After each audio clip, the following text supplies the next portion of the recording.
Começando mais um Mundo Brasil Cast e hoje com nossa convidada, a doutora Lissandra. Seja bem-vinda, Lissandra. Boa tarde, Cleide. Boa tarde, Vanessa. Muito obrigada pelo convite.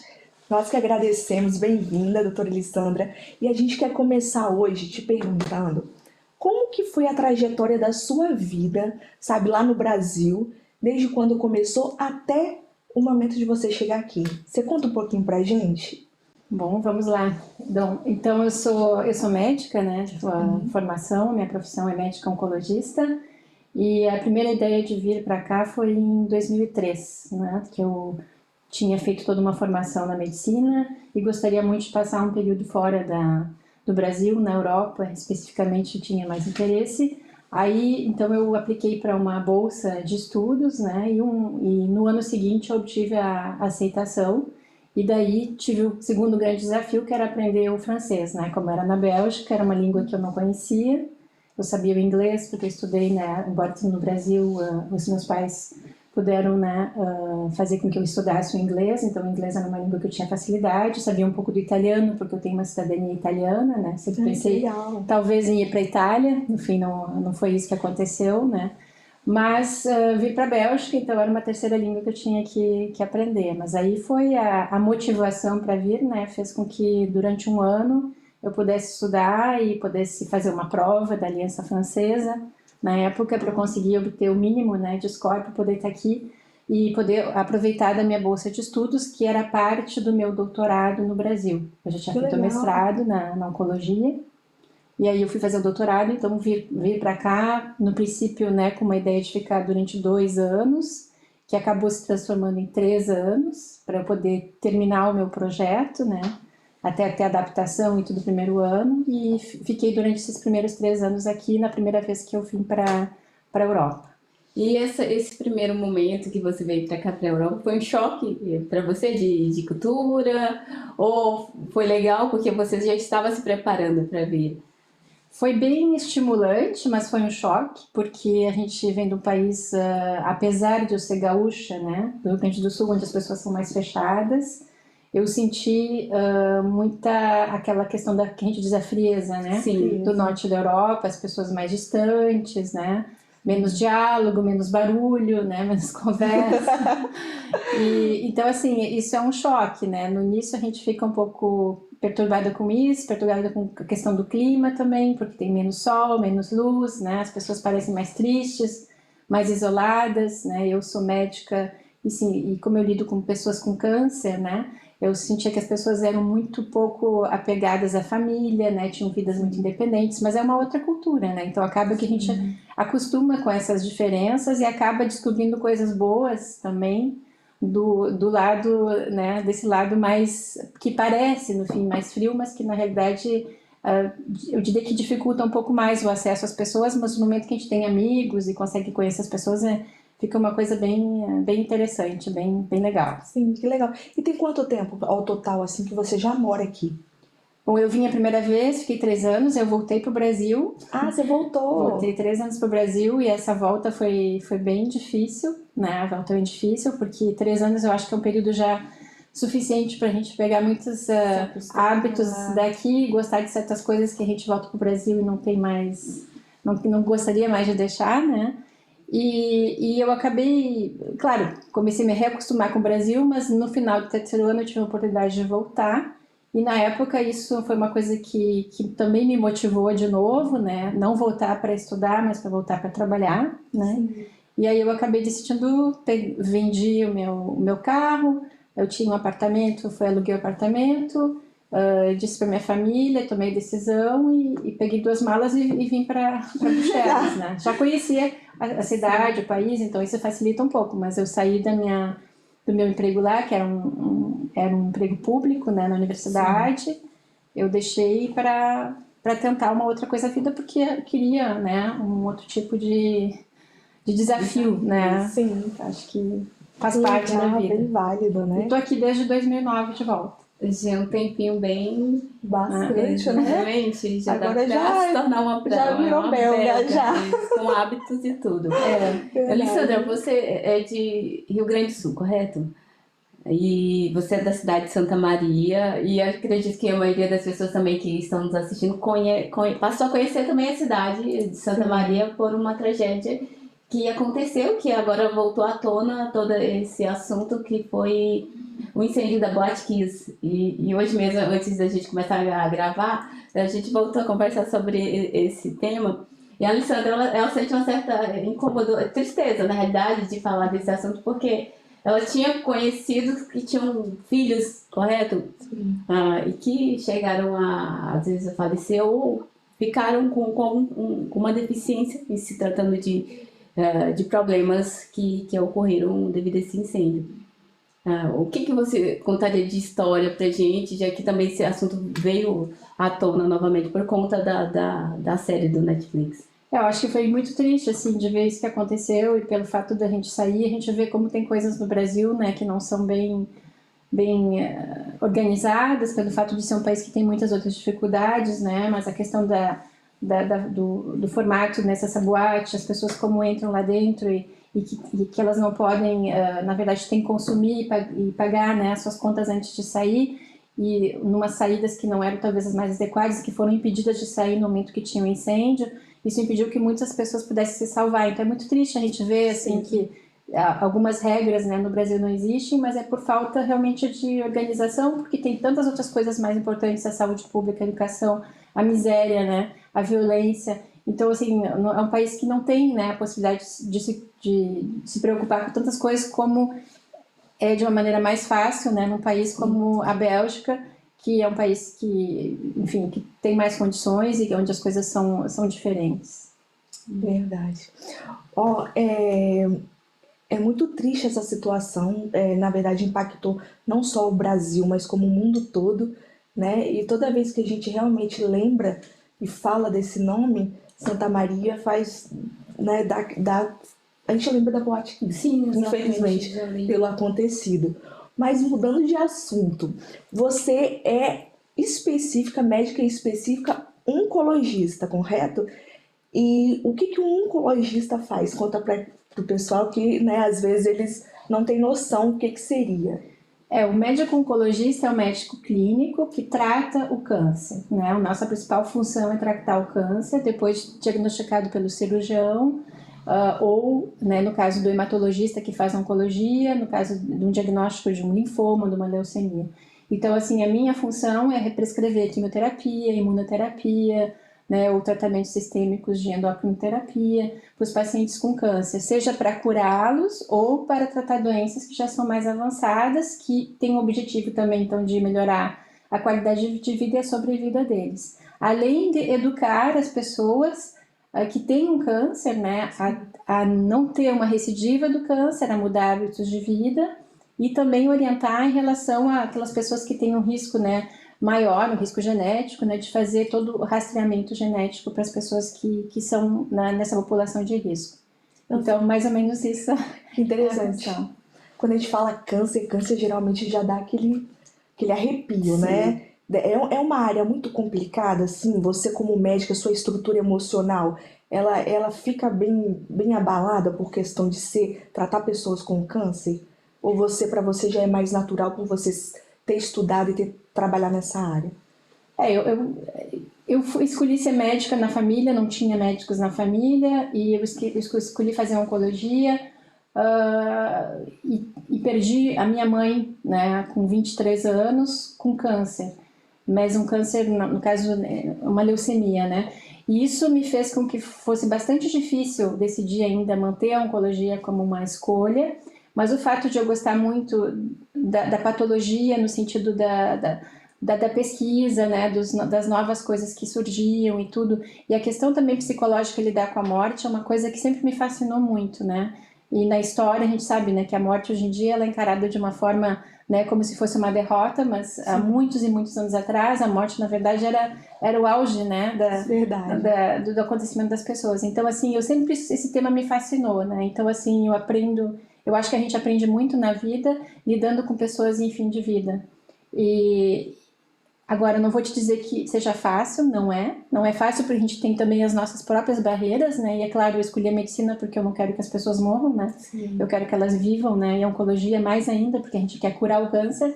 Então, aceitar que a gente é impotente na frente de uma pessoa para curá-la e que ela vai morrer é uma coisa que desgasta muito, né? Desgasta muito. Eu não vou te confessar para vocês que eu choro, às vezes, na frente dos meus pacientes.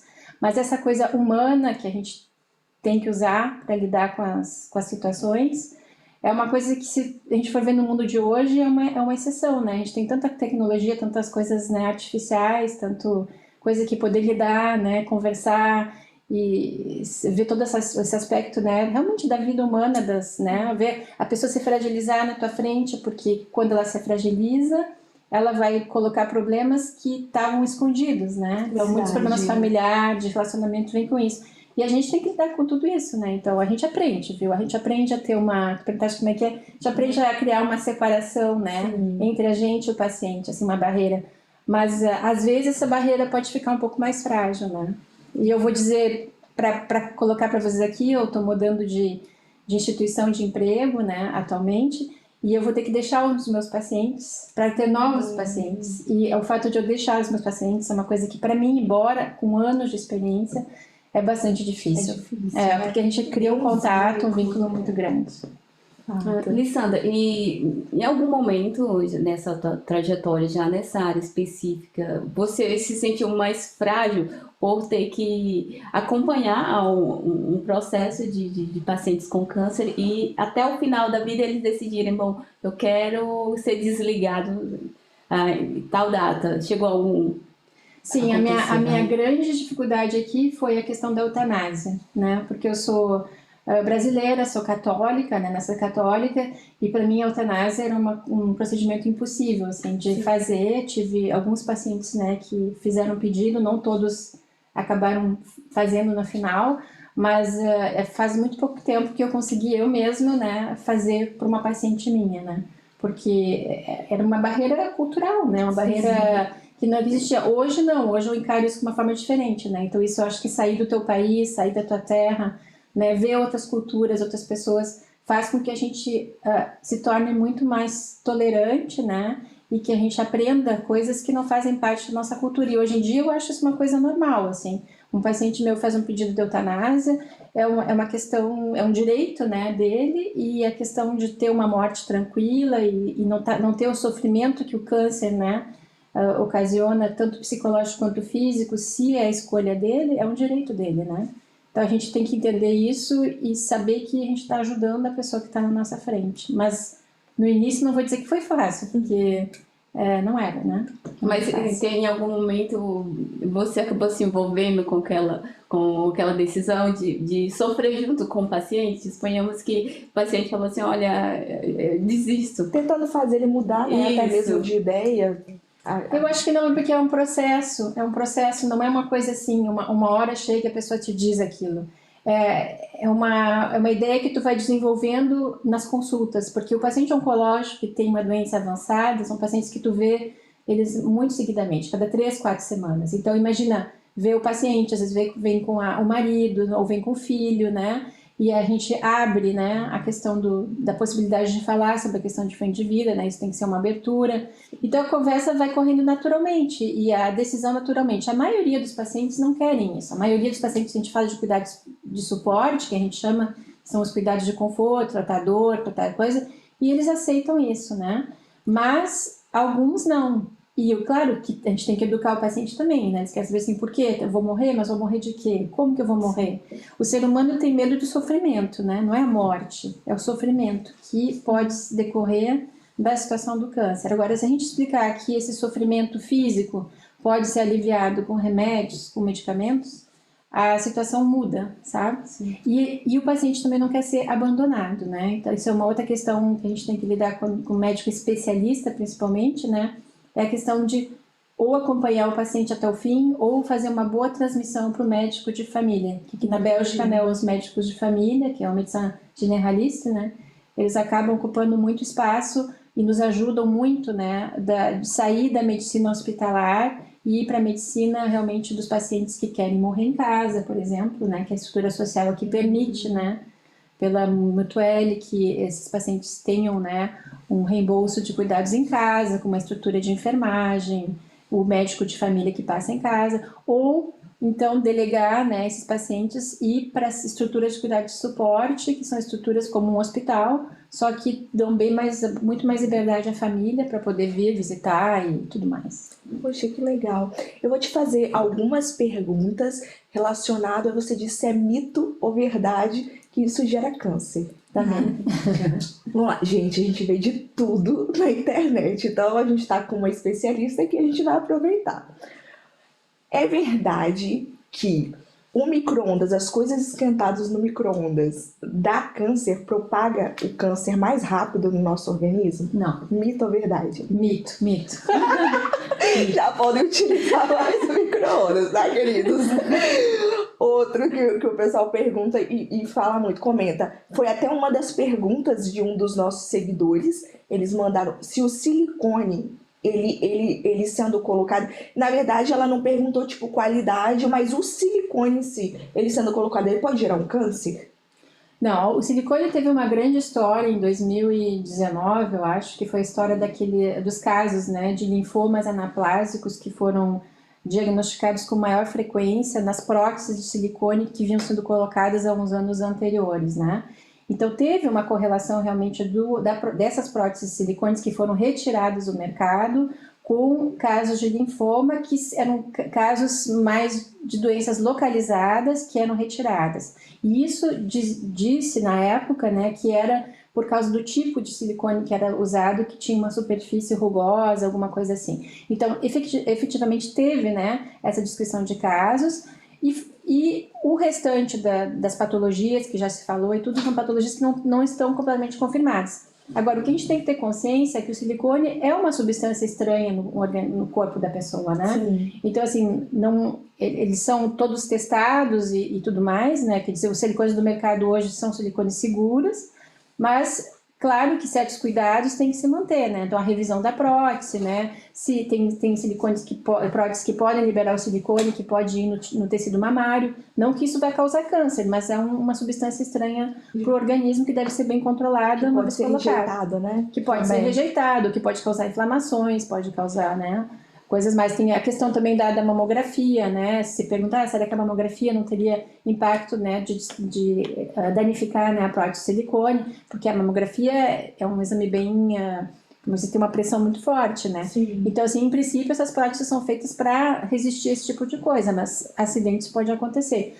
Então, se o silicone causa o câncer, teve casos de câncer relacionados a esse tipo específico de prótese, né? Não câncer de mama, outro tipo de câncer no local. Hoje em dia, esse produto foi retirado do mercado, então, né, não teria mais esse tipo de relação. Respondido. Nutella. Gente, quando eu li isso na internet, eu fiquei, eu não acredito. Nutella, que eu amo tanto, tava lá, gera câncer.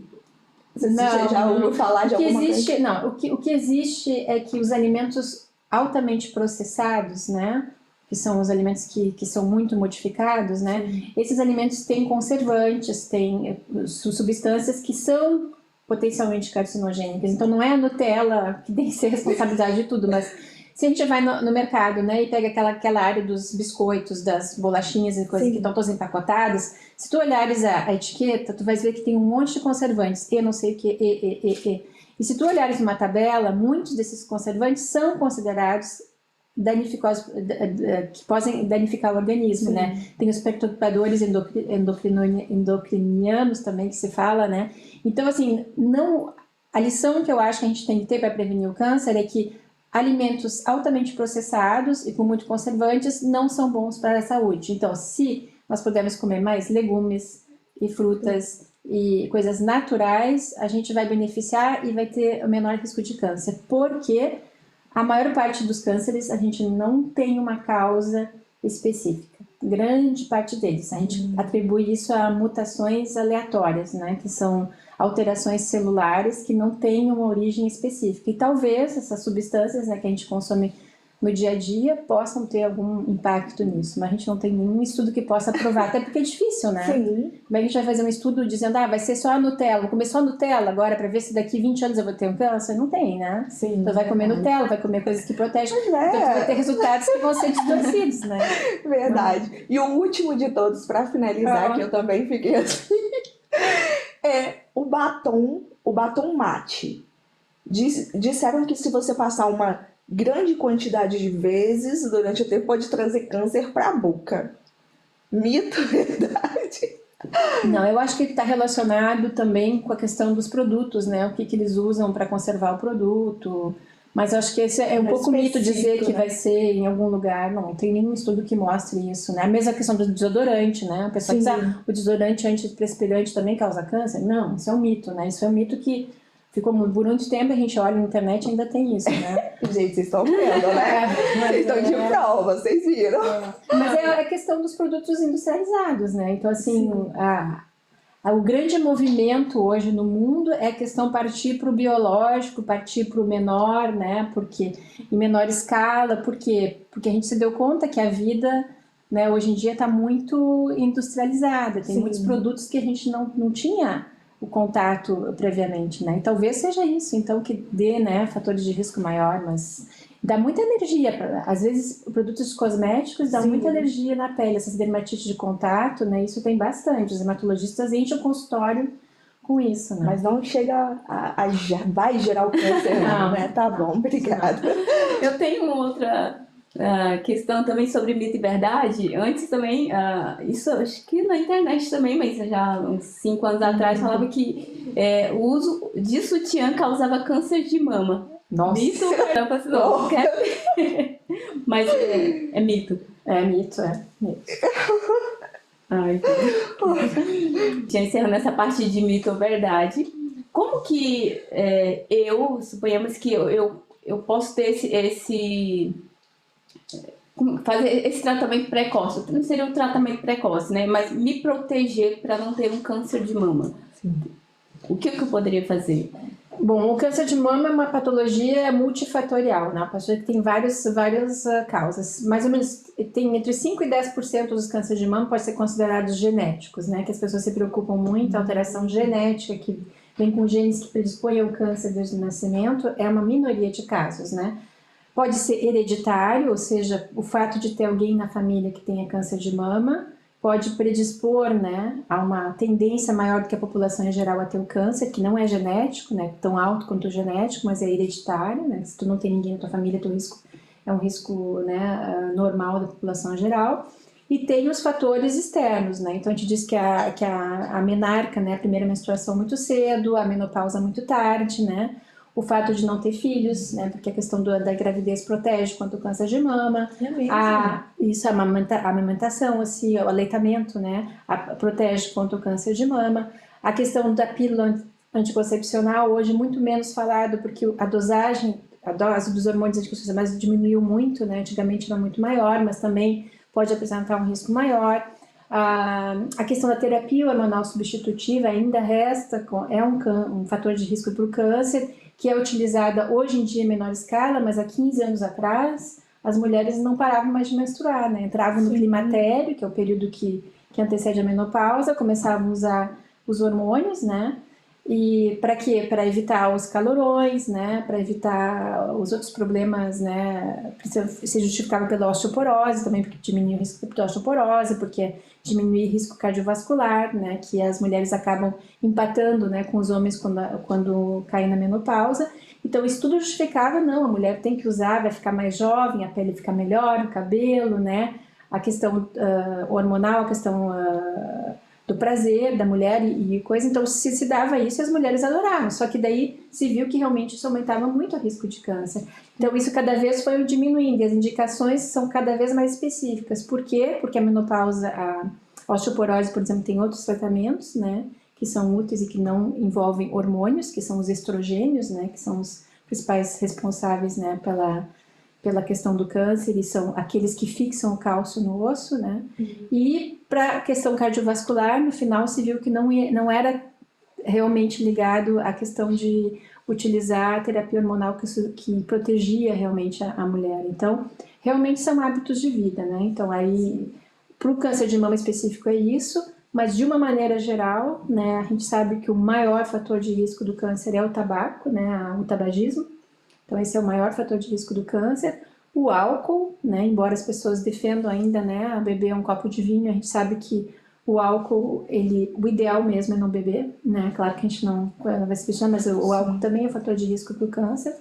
E aí depois tem todos os fatores externos, né? Tem a questão das infecções crônicas também, no caso da menina, o HPV, né? O vírus HPV, que agora tem vacinação preventiva, né? Também tem o vírus da hepatite B, né? Que é um vírus que pode ser sexualmente transmissível, mas que tem vacinação também preventiva, que pode causar o câncer no fígado, né? É mesmo?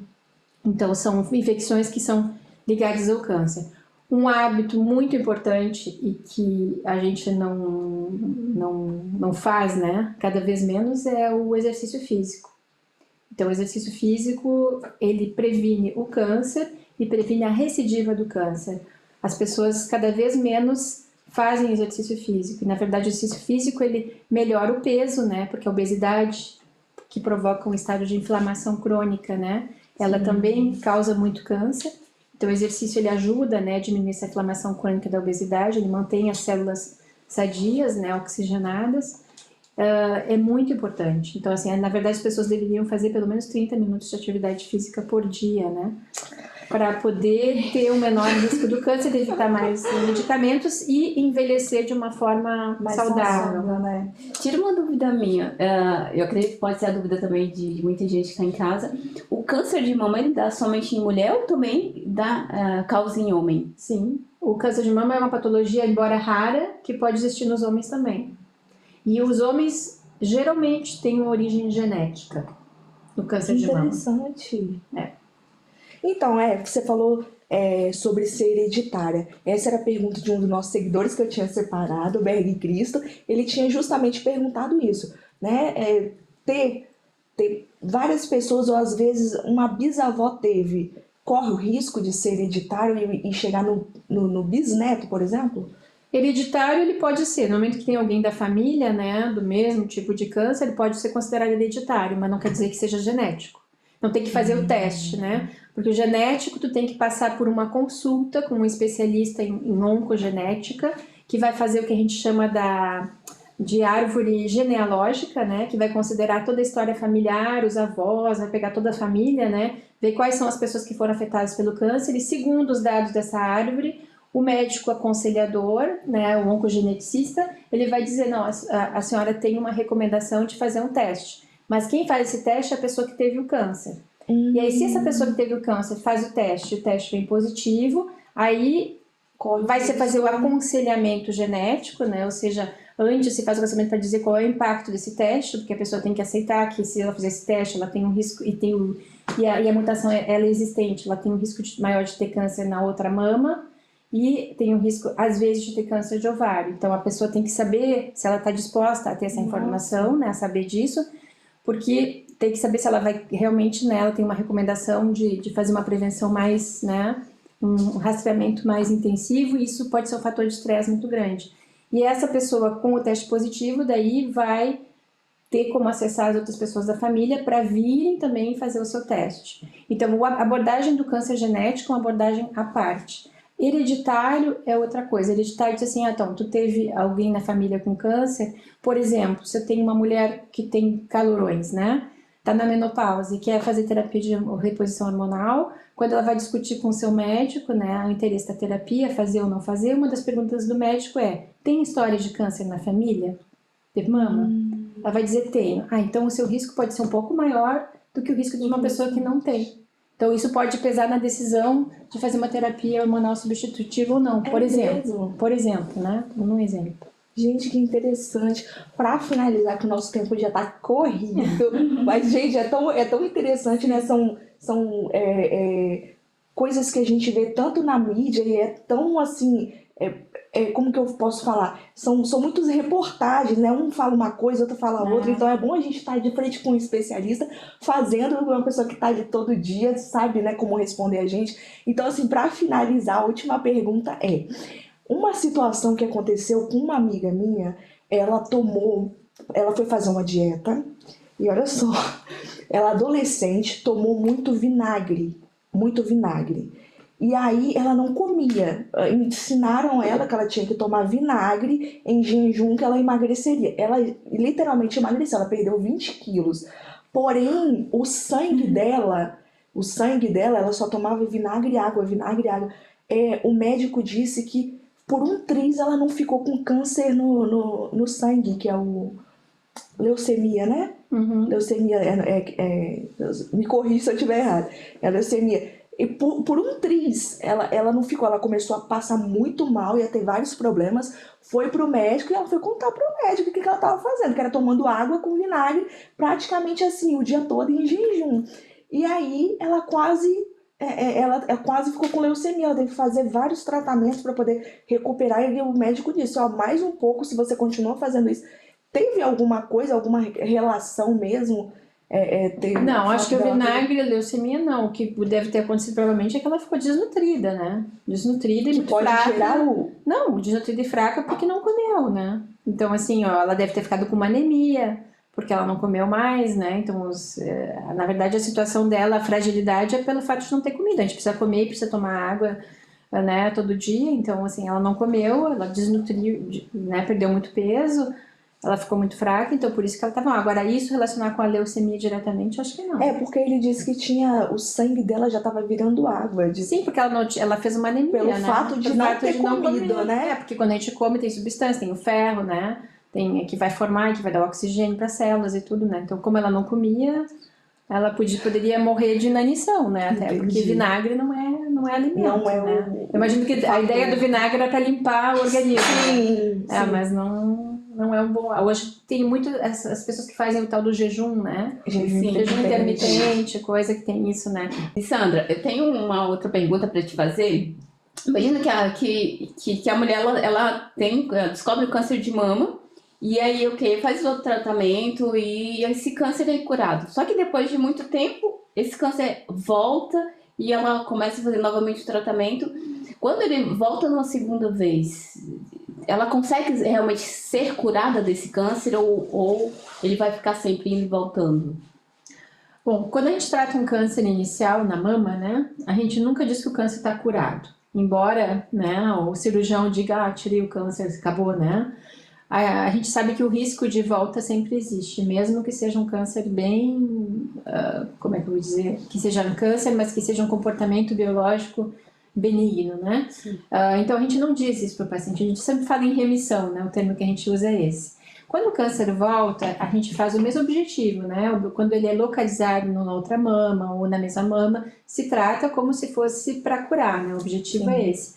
Se o câncer volta em outro órgão, daí ele não tem mais como curar. É raros casos de câncer que consegue curar. Mas, cada vez mais, é uma doença crônica, né? Como diabetes, hipertensão. Porque tem tantos tratamentos diferentes para serem feitos hoje em dia que as pessoas têm uma vida normal, né? Com tratamentos oncológicos. Então, pacientes que ficam muitos anos, né? Com doença com metástases, que a gente chama, né? Quando sem a distância, e que podem viver bem, com uma boa qualidade de vida. Mas a questão da palavra cura é uma palavra que a gente não tem a bola de cristal para dizer sim, né? Claro, que muitos a gente vai curar, né? E aí a dificuldade também de saber quanto de tratamento a gente pode dar, né? Para cada pessoa, o que é o suficiente ou não o suficiente. Entendi. Bom, Sandra, muito obrigada. Eu tenho certeza que o pessoal de casa deve ter amado, porque a gente o câncer, ele é bem polêmico, né? A gente vê muitas notícias.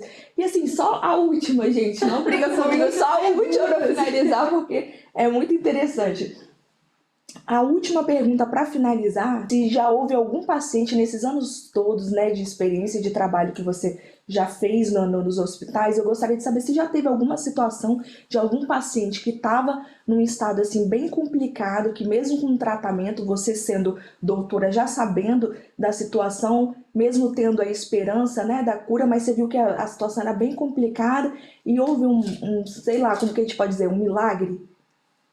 No caso da minha especialidade, como eu trato tumores, né, que não são tumores hematológicos, que a situação pode ser um pouco diferente, eu não tive nenhum milagre de pacientes que estavam mais pro final, assim, e que voltaram, né?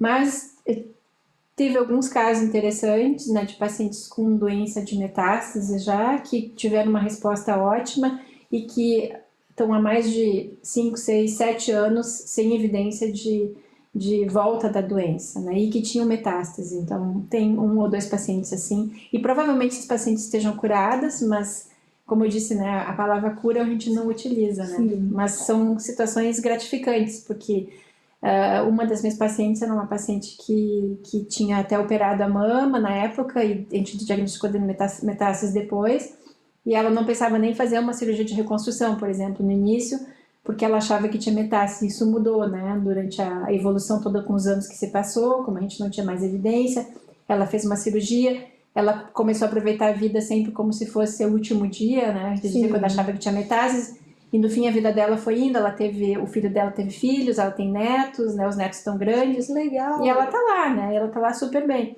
Então, assim, são situações que a gente não esperava, né, que fosse. E uma outra paciente que eu também tive, que essa talvez eu possa dizer que é uma situação um pouco mais, que eu poderia classificar, não é um milagre, né, mas uma paciente que tinha metástases, que tem, né, células de metástases no líquido cefalorraquidiano, que é o líquido que vai nas meninges. Essa paciente, ela deveria ter 3 meses de sobrevida e ela está já há 4 anos com tratamento oral, né, e vive uma vida praticamente normal quando ela achou que a vida dela ia se terminar em 3 meses. Então isso é muito legal, assim, de ver, né, não é todo dia que a gente tem isso, mas é legal saber que a gente pode ajudar os pacientes dessa forma. Verdade, com certeza. Muito obrigada, doutora Lissandra. Obrigada. Tenho certeza que a gente amou muito essa entrevista, tenho certeza que o pessoal de casa também deve ter amado. E que você volte outras vezes, tá bom? Obrigada. Então,